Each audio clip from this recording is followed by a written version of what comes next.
Hello everyone, आपका बहुत बहुत स्वागत है आपके अपने चैनल कॉम्पिटिटर्स बाय गीता में। आज हम अध्ययन करेंगे यूपी टीजीटी पीजीटी 2026 का आपका जीएस का पेपर। इसमें आपका टॉपिक रहेगा कर्क रेखा, और कर्क रेखा से हमेशा प्रश्न आते ही हैं।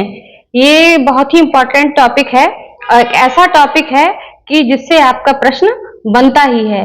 तो इसमें आप ये देख रहे हैं ग्लोब, इसमें आपका ये बीच में गई है, ये विषुवत रेखा कहलाती है, और ये जो ऊपर गई है ये आपका कर्क रेखा कहलाता है, कर्क रेखा। और नीचे जो है वो मकर रेखा। तो इस तरह से ये है। तो हमारा जो भारत है वो यहाँ ये आपका दिया हुआ है, यहाँ पर ये आपका है कर्क रेखा में।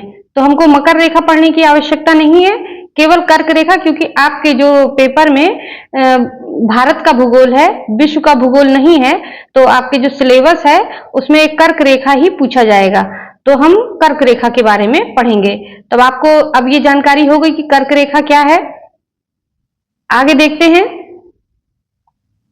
कर्क रेखा जो है वो भारत के 8 राज्यों से होकर गुजरती है, जो आपके ये दिए हुए हैं। ये है आपका, ये देखिए कौन कौन से हैं आपके। ये नंबर 1 पर है आपका अगरतला, अगरतला है। फिर आपका गांधीनगर है, जबलपुर है, उज्जैन है, कोलकाता है, नागपुर है, अहमदाबाद है, वाराणसी है, भोपाल है। यानी ये जो शहर हैं भारत के, ये इनसे होकर कर्क रेखा गुजरती है। फिर है आपका भारत में कर्क रेखा। भारत में कर्क रेखा की क्या अवस्थिति है ये देखेंगे, यानी उसका किस तरह से ये जो कर्क रेखा है वो किस तरह से कहां से गुजरती है। तो ये आपका है 20 और 21 जून, इसका क्या फर्क पड़ता है। सूर्य के उत्तरायण का सर्वोच्च बिंदु, यानी जो सूर्य है उसका सर्वोच्च जो बिंदु है वो उत्तरायण में जब सूर्य रहते हैं तब 20 और 21 जून को यह स्थिति बनती है। जो सूर्य होता है वो कर्क रेखा के लंबवत इसकी किरणें पड़ती हैं सूर्य की, इसलिए इसका बहुत अधिक रोल हो जाता है। सूर्य की जो किरणें हैं वो कर्क रेखा में और मकर रेखा में इसमें लंबवत पड़ती हैं, और जो बीच का हिस्सा है इसमें इस तरह से नहीं होता है। तो 20 और 21 जून को सर्वाधिक सर्वोच्च बिंदु पर सूर्य जो होता है वो रहता है। और कर्क रेखा को, अब क्वेश्चन आपका कभी कभी बन जाता है कि कौन सी ऐसी नदी है जो कर्क रेखा को 2 बार काटती है, यानी 2 बार उसको विभाजित करती है। तो आपका माही नदी के द्वारा ये कार्य होता है। यानी ये कर्क रेखा चली गई आपकी, इसी में यहां माही नदी अगर बह रही है तो वो ऐसे जाके ऐसे करके होती है, यानी 2 बार इसको काटती है। तो वो कहलाता है कि कर्क रेखा का 2 बार विभाजन माही नदी द्वारा किया जाता है। अगला है आपका भारत के, ये इंपॉर्टेंट फैक्ट है कि भारत के कुल 8 राज्यों में इसका गमन होता है। तो हम मानचित्र देख ही चुके हैं, उसमें आपके 8 राज्यों को बनाया गया है। आप उसको बार बार देखते रहिएगा ताकि वो आपको याद हो जाए। फिर ये कर्क रेखा का गुजरना, ये भारत के बीचों बीच से गुजरती है, यानी भारत के ना तो ऊपरी हिस्से से गुजरती है ना नीचे के हिस्से से गुजरती है, बल्कि ये बीचों बीच से गुजरती है। नेक्स्ट हम देखेंगे कुछ इसमें फैक्ट आपके दिए गए हैं, ये आपके इंपॉर्टेंट हैं एग्जाम के लिए। तो इसको देखेंगे। जोधपुर, जैसलमेर, धौलपुर एवं नगरों से जिस जिले से 70 डिग्री पूर्वी देशांतर रेखा गुजरता है वह है कौन सा, यानी कि जैसलमेर है वो। फिर आता है आपका कर्क रेखा इन राज्यों से होकर गुजरती है। तो आपके 8 राज्य हैं जिनसे कर्क रेखा गुजरती है: गुजरात, राजस्थान, मध्य प्रदेश, छत्तीसगढ़, झारखंड, पश्चिम बंगाल, त्रिपुरा और मिजोरम। ये आपके राज्य हैं, इनसे कर्क रेखा होकर गुजरती है। भारत के कितने राज्यों से कर्क रेखा गुजरती है? 8 राज्यों से। इनमें आपके शहर कौन से? अगरतला, गांधीनगर, जबलपुर, उज्जैन में से कर्क रेखा से निकटतम दूरी पर कौन सा स्थित है? गांधीनगर, यानी कर्क रेखा से निकटतम ये आपका गांधीनगर है। दिल्ली, कोलकाता, जोधपुर तथा नागपुर नगरों में से कर्क रेखा के निकट है। यह भी पूछा जा रहा है कि कर्क रेखा के निकट कौन सा है, तो आपका कोलकाता है। नेक्स्ट है आपका झारखंड, मणिपुर, मिजोरम तथा त्रिपुरा राज्यों में से कर्क रेखा के उत्तर में स्थित भारतीय राज्य है। कौन सा है? मणिपुर। हैदराबाद, चेन्नई, भोपाल तथा दिल्ली शहरों में से जून माह में दिन की अवधि अधिकतम होगी। यानी कौन से शहर में दिन की अवधि सबसे अधिक होगी? दिल्ली में। जबलपुर, अहमदाबाद, उज्जैन एवं वाराणसी शहरों में से कर्क रेखा से सबसे निकटस्थ शहर है आपका जबलपुर है। माही, चंबल और नर्मदा में से जो नदी कर्क रेखा को 2 बार काटती है वो है आपका माही नदी। अगला है आपका कर्क रेखा भारत को 2 हिस्सों में बांटती है। भारत में सबसे पूर्वी और सबसे पश्चिमी बिंदुओं को जोड़ने वाली रेखा यानी कर्क रेखा के उत्तर में स्थित है।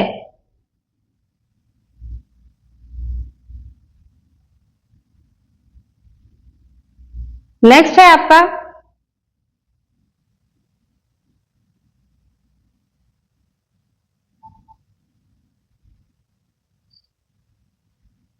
भारत के लिए सत्य कथन है। भारत विश्व का 7वां बड़ा देश है। भारत जनसंख्या की दृष्टि से विश्व का सबसे बड़ा राष्ट्र है। इसकी भूमि सीमा का विस्तार 15,200 किलोमीटर है। सर्वप्रथम सूर्योदय इसके अरुणाचल प्रदेश में होता है। ये आपका फैक्ट है, ये सत्य कथन है इसके बारे में।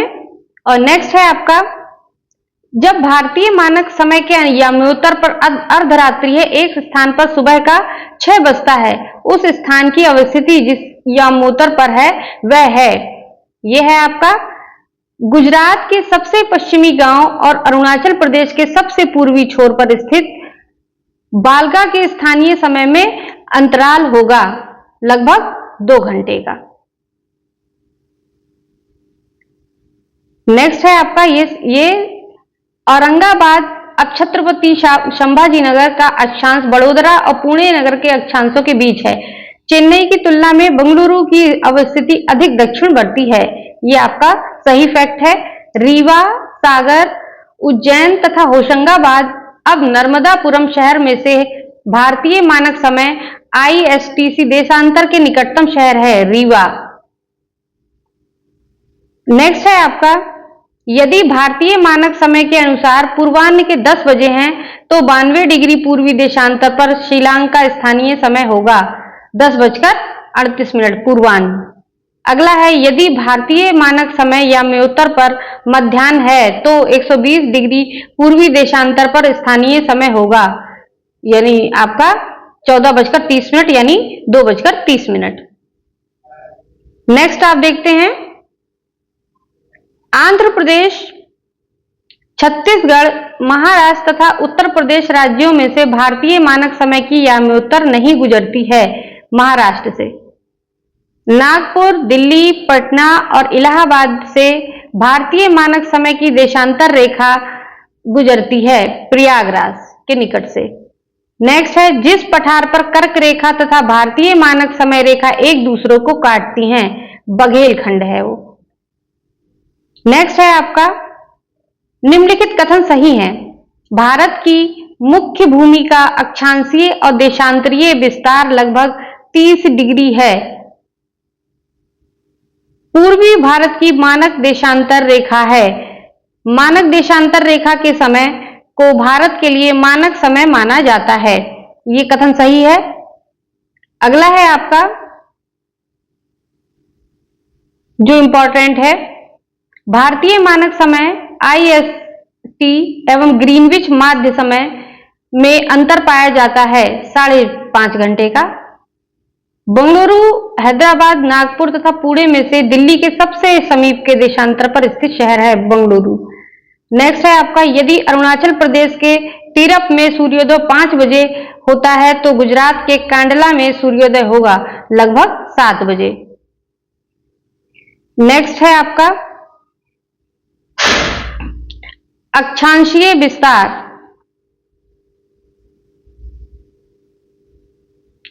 भूमध्य रेखा के उत्तर में स्थित अक्षांश रेखाओं को उत्तरी अक्षांश रेखाएं तथा भूमध्य रेखा के दक्षिण में स्थित अक्षांश रेखाओं को दक्षिणी अक्षांश रेखाएं कहते हैं। यानी ये जो है आपका, ये विषुवत रेखा हो गया, ये आपका उत्तरी अक्षांश की रेखाएं हैं, ये जो खींची हुई हैं, और ये आपका दक्षिणी गोलार्ध है, ये इसमें आपकी दक्षिणी अक्षांश की रेखाएं हो गई।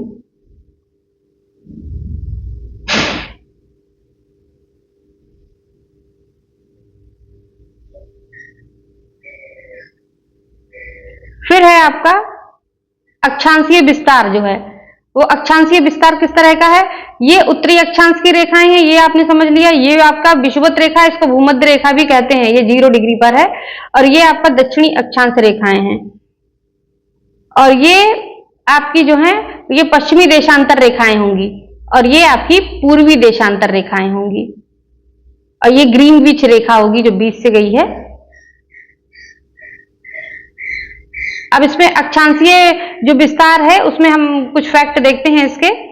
विषुवत रेखा पर देशांतर रेखाओं के बीच अधिकतम दूरी होती है वो 111.33 किलोमीटर दूरी होती है। भारत पूर्णतः उत्तरी गोलार्ध में स्थित है, यानी भारत कहां स्थित है, भारत उत्तरी गोलार्ध में स्थित है।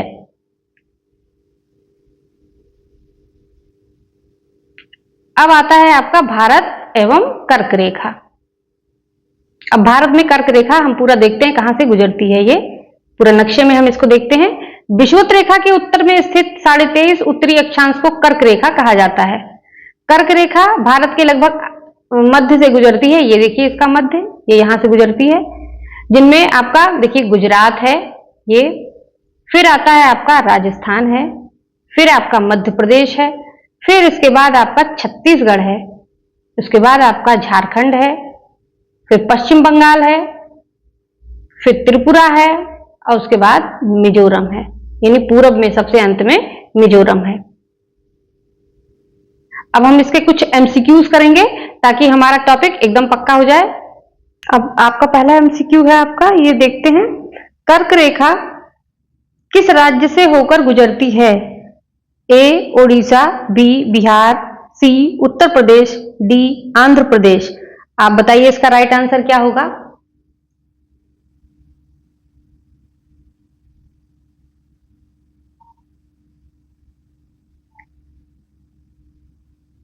आपका राइट आंसर है आपका इसमें बी बिहार। यानी कर्क रेखा पर पड़ने वाले आपके कुल 8 राज्य हैं, जिसमें गुजरात है, राजस्थान है,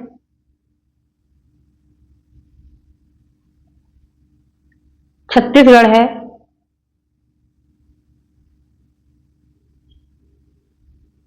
मध्य प्रदेश है,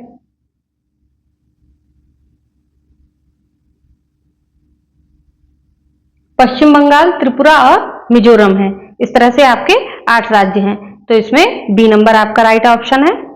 नेक्स्ट है आपका, कर्क रेखा से निम्नलिखित में से किन राज्यों से होकर गुजरती है कर्क रेखा? गुजरात, छत्तीसगढ़, उत्तर प्रदेश, झारखंड। तो आपको इसमें बताना है ऑप्शन कौन सा सही है।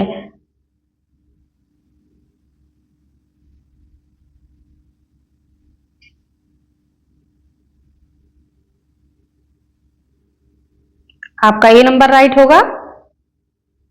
इसमें आपका पहला छत्तीसगढ़, गुजरात और छत्तीसगढ़ है, और चौथा झारखंड है। नेक्स्ट है आपका, कर्क रेखा गुजरती है मध्य प्रदेश से, त्रिपुरा से, मिजोरम से, इन सभी से। बताइए इसका राइट आंसर क्या होगा?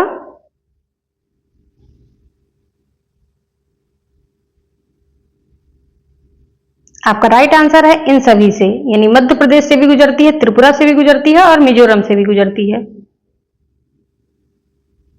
कितने भारतीय प्रदेशों से होकर कर्क रेखा गुजरती है? 6, 8, 7, 9। हम सब लोग थ्योरी में पढ़ चुके हैं इसको, आंसर कीजिए इसका।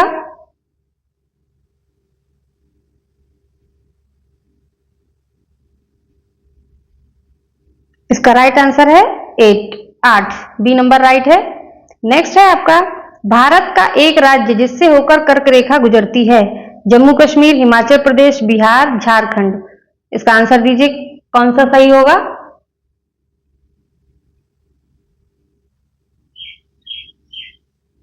आपका राइट आंसर है झारखंड। नेक्स्ट है आपका, निम्नलिखित में से किस राज्य से कर्क रेखा नहीं गुजरती है? त्रिपुरा, छत्तीसगढ़, मणिपुर, मिजोरम। बताइए सबसे राइट आंसर आपका कौन सा है? इसमें मणिपुर एक ऐसा राज्य है जहां से कर्क रेखा नहीं गुजरती है। नेक्स्ट है आपका, निम्नांकित नगरों में से कौन कर्क रेखा से निकटतम दूरी पर स्थित है? अगरतला, गांधीनगर, जबलपुर, उज्जैन। बताइए इसमें राइट आंसर क्या होगा?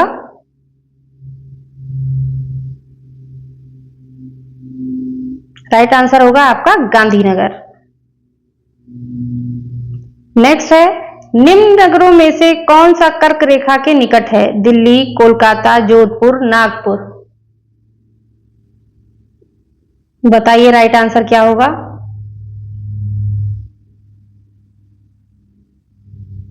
कोलकाता। नेक्स्ट है आपका, कौन सा महत्वपूर्ण अक्षांश भारत के दो लगभग बराबर भागों में विभाजित करता है? भारत को लगभग दो बराबर भागों में कौन सा अक्षांश जो है वो बराबर भाग में बांटता है? 23.5 डिग्री दक्षिण है, 23.5 डिग्री उत्तर है, कि 0 डिग्री या 23.5 डिग्री उत्तर में है? ये 33 है। हाँ बताइए इसका राइट क्या होगा?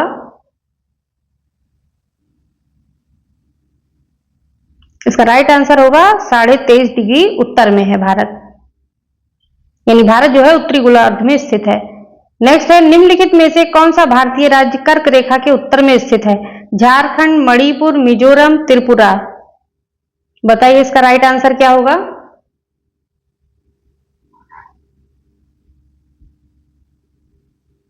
इसका राइट आंसर होगा आपका बी, मणिपुर।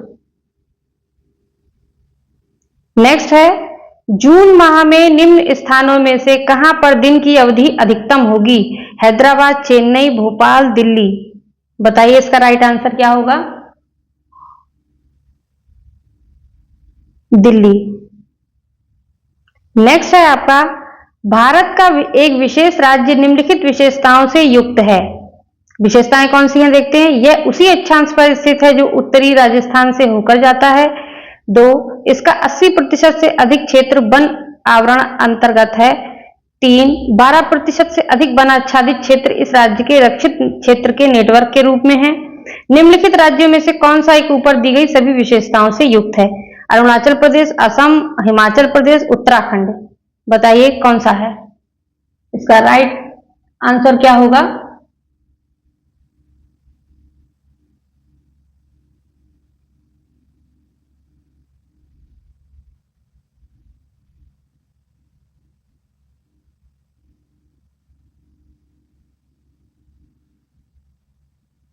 आपका राइट आंसर होगा अरुणाचल प्रदेश।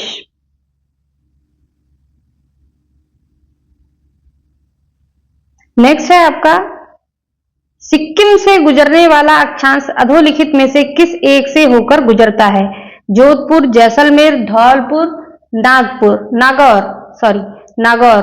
बताइए इसका राइट आंसर क्या होगा?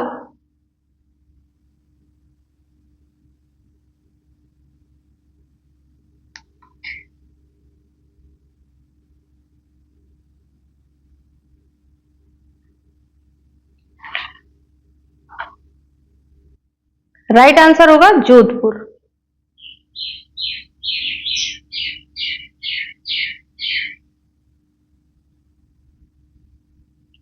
भारत के किस प्रदेश की सीमाएं 3 देशों क्रमशः नेपाल, भूटान और चीन से मिलती हैं? अरुणाचल प्रदेश, मेघालय, पश्चिम बंगाल और सिक्किम। इसका राइट आंसर बताइए।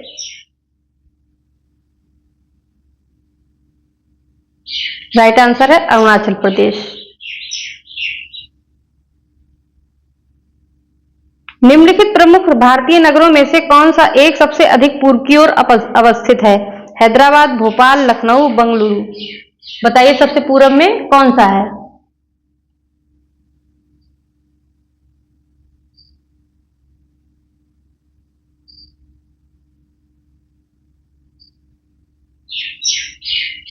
आपका राइट आंसर होगा लखनऊ।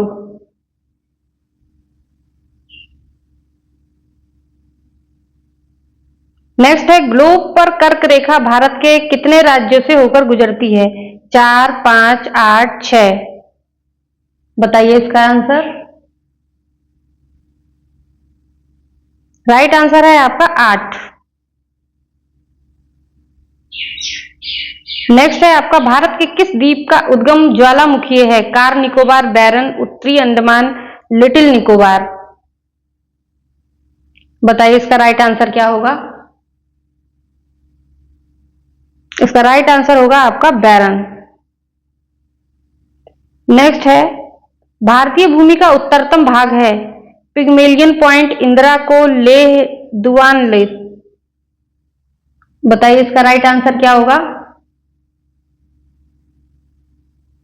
इंदिरा कोल। निम्नलिखित में से कौन सा नगर कर्क रेखा पर स्थित है? बांसवाड़ा, भुज, भोपाल, गांधीनगर। इसका राइट आंसर करिए।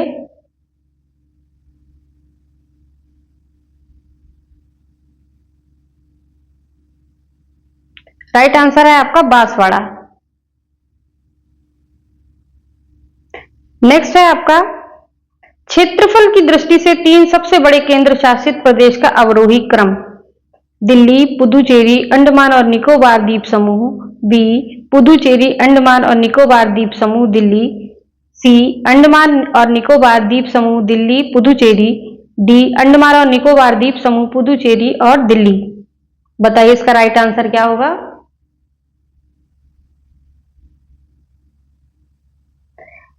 इसमें आपका सी नंबर राइट आंसर होगा, अंडमान और निकोबार द्वीप समूह। यह है अवरोही क्रम पूछा जा रहा है, फिर दिल्ली, फिर पुदुचेरी।